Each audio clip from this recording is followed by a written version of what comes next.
Eight board சினிமாவில் எந்த விடணும்னு வச்சு பார்க்க போகிற முடியும் பார்த்திங்கன்னா பிக் பாஸ் சீசன் 8ஓட இன்றைக்கி எபிசோடில் வந்து பார்த்திங்கன்னா ஒரு விஷயம் கடைசியாக வந்து நடந்தது. அந்த ஒரு மூமெண்ட்ஸ் பார்க்கும்போதே வந்து ரொம்பவே நல்லா இருந்தது அப்படின்னு தான் சொல்லணும்.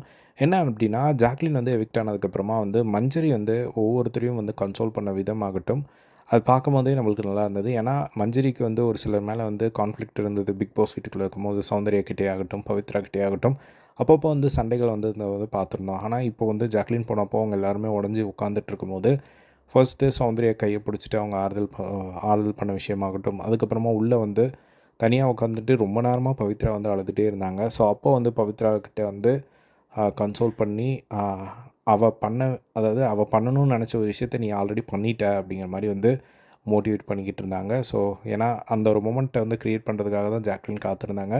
பட் அதுக்கு முன்னாடியே நீ அந்த ஒரு விஷயத்த வந்து சூப்பராக பண்ணிட்ட அப்படிங்கிற மாதிரி கன்சோல் பண்ணிகிட்டு இருந்ததை வந்து பார்க்க முடிஞ்சுது. அதுக்கப்புறமா நைட் டைமில் வந்து உட்காந்து பேசிகிட்டு இருக்கும்போது வந்து ஒரு டிஸ்கஷனில் வந்து பார்த்திங்கன்னா மஞ்சரி வந்து எந்த ஒரு பாயிண்ட் ஆஃப் டைமில் வந்து ஜாக்லின் அந்த முடிவு எடுக்க காரணமாக இருந்தது அப்படிங்கிற ஒரு விஷயத்தை வந்து போட்டு உடைக்கிறாங்க. ஏன்னா பார்க்குற ஆடியன்ஸ்க்கும் அதுதான் வந்து தெரிஞ்சது.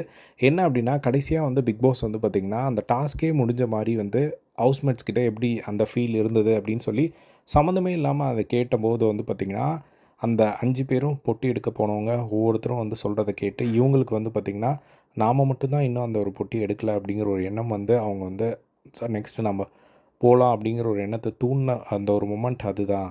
அவளுக்குள்ளே வந்து ஒரு மாதிரி இந்த ஒரு மொமெண்ட் தான் வந்து அவளை ட்ரிகர் பண்ணிச்சு. ஏன்னா நான் வந்ததுலேருந்தே என்கிட்ட வந்து சொல்லிகிட்டு இருந்தா இந்த மாதிரி நான் போகமாட்டேன், ஏன்னா இவ்வளோ நாட்கள் கடந்து வந்திருக்கோம், அது இந்த ஒரு நொடினால் வேஸ்ட் ஆகிடக்கூடாது அப்படிங்கிறத நான் நினைக்கிறேன் அப்படிங்கிற மாதிரி மஞ்சரி வந்து மஞ்சரிக்கிட்ட வந்து ஜாக்லின் சொல்லிட்டு இருந்தாங்க. அதே மாதிரி நான் வந்த உடனே முத்துக்கிட்ட சொன்ன ஒரு விஷயம் இதுதான், நீ இந்த 100 நாள் போட்ட உழைப்பை விட அந்த ஒரு பணப்பொட்டியோ அந்த ஒரு மொமெண்ட்டோ பெருசு இல்லை, இதுக்கு தான் நீ டிசர்வு, கொஞ்சம் பார்த்து யோசி அப்படிங்கிற மாதிரி நான் சொன்னேன் அப்படிங்கிற மாதிரி வந்து இந்த மாதிரியான விஷயங்கள் வந்து சொல்லிட்டு நான் வந்து பார்க்க முடிஞ்சுது. ஸோ இதை பற்றி உங்களோட ஒப்பீனியன் கமெண்ட் பாக்ஸில் ஷேர் பண்ணுங்கள். இதே மாதிரிலாம் பிக் பாஸ் அப்டேட்ஸ் நம்மளோட சேனலை சப்ஸ்கிரைப் பண்ணி சப்போர்ட் பண்ணுங்கள். தேங்க்ஸ் ஃபார் வாட்சிங். பை.